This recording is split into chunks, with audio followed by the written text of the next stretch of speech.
Welcome back to the channel. Today's story is one of courage, resilience, and redefining identity beyond expectations. It's a remarkable journey of Princess Mako of Japan, a woman once mocked by an entire nation, now quietly building a meaningful life and becoming a role model in New York City. This is not just a royal story. It's a human story. Let's dive in. For most of her life, Mako Komuro lived under the intense spotlight of the Japanese Imperial Family. As the eldest daughter of Prince Akishino and Princess Kiko, her life was shaped by tradition, duty, and strict expectations. In Japan, royalty is about luxury or glamour. It's about sacrifice, silence, and living for the institution above all else. From childhood, Mako was taught to smile, bow, and carry the weight of history with grace. But behind that composed exterior was a young woman longing for something simple: the freedom to love, to choose her own future, and to live a life defined by her own values rather than ancient rules. Everything changed when Mako fell in love with Kei Komuro, a commoner she met while studying abroad. Their engagement announcement in 2017 should have been a joyful moment, but instead, it triggered a national controversy. Japanese media quickly turned hostile. Rumors, financial disputes involving Kei's family, and relentless speculation dominated headlines. What should have been a celebration became a public trial. Mako became the target of relentless criticism. She was mocked, judged, and accused of damaging the imperial family's image. Commentators questioned her judgment. Online trolls attacked her character.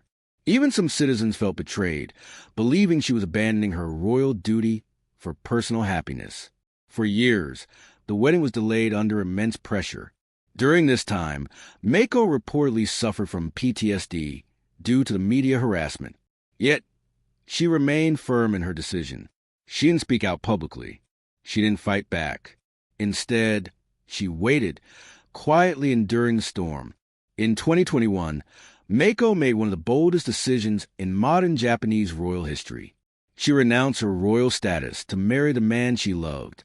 She declined the traditional royal dowry payment that usually accompanies such a departure.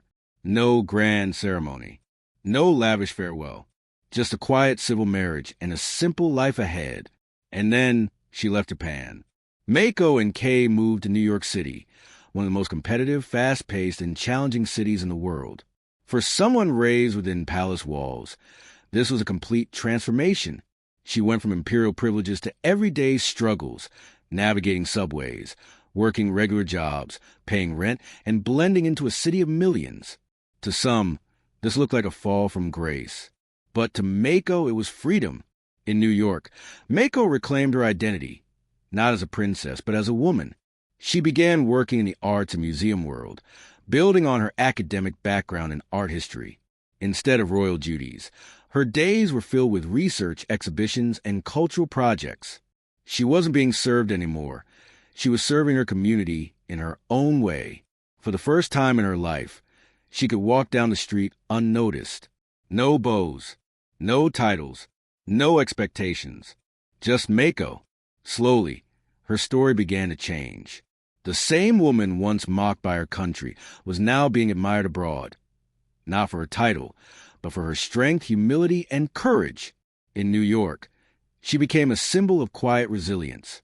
A woman who chose love over legacy, peace over prestige, purpose over protocol. What makes Mako's story so powerful isn't just that she left royalty, it's how she left it. She didn't seek revenge.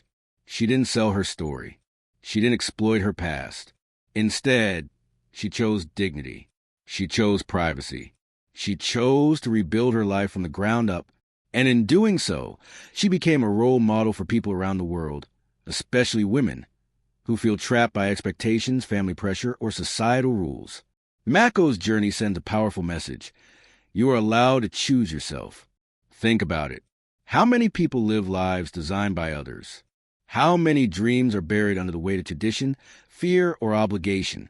Mako showed that even someone born into one of the world's most rigid institutions can walk away, not with anger, but with grace.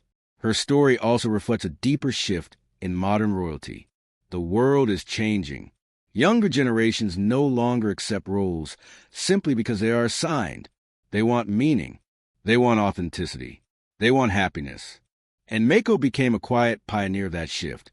Back in Japan, public opinion has slowly softened. While some critics remain, many now see her decision differently, not as betrayal, but as bravery. As more details about her struggles and mental health emerged, sympathy replaced suspicion.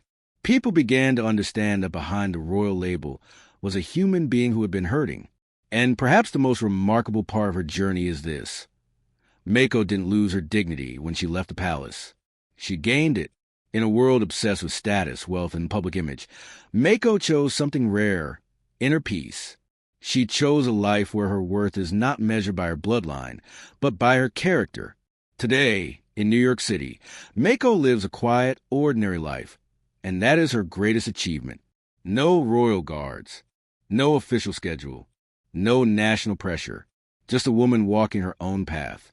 Her story challenges us to rethink what success really means. Is it power? Is it prestige?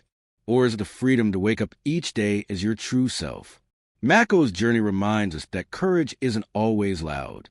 Sometimes it's a quiet decision made behind closed doors, a choice to step away, to start over, and to believe that your happiness matters.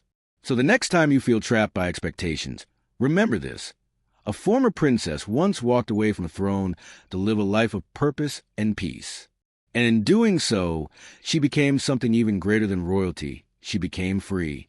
If you found this story inspiring, make sure to like this video, share it with someone who needs encouragement, and subscribe to the channel for more powerful stories of resilience, transformation, and real-life drama behind the headlines.